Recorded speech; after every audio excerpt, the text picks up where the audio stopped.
Muli po, magandang umaga sa inyong mga naririto sa atin sa pambansang dambana, din sa mga patuloy na nakikiisa sa atin via live streaming, lalo tigit ang mga lagi nating kasama sa pamamagitan ng 95.9 Radyo Totoo dito sa Batangas at mga karatig lalawigan.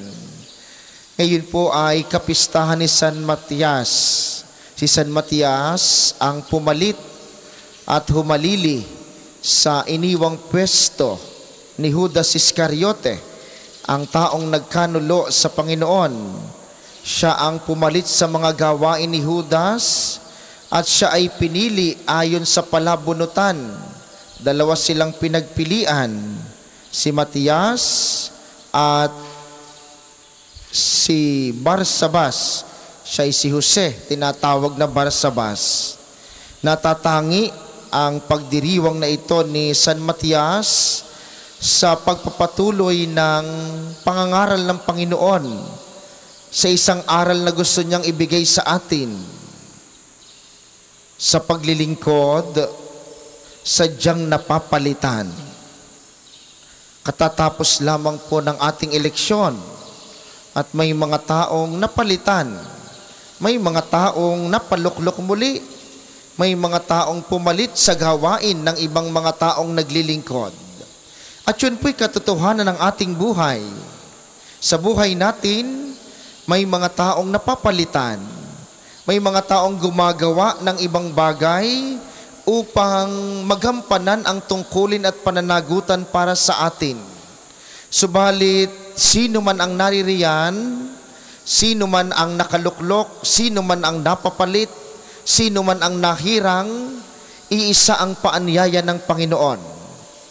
Yun ay ang paanyayang laging sumunod sa kanyang utos. At ano po ba ang utos ng Diyos? Iisa naman ang utos ng Panginoon. Ito yung mamuhay sa pagmamahalan. Magmahal.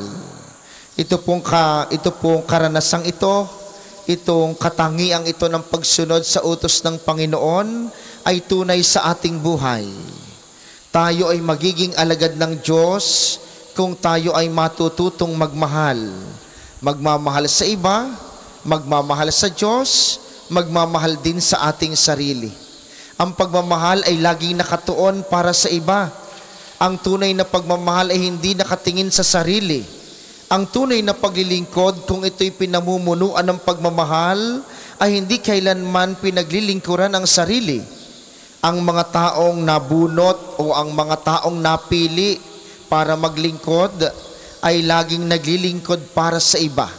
Yun ay patunay ng kanilang pagmamahal.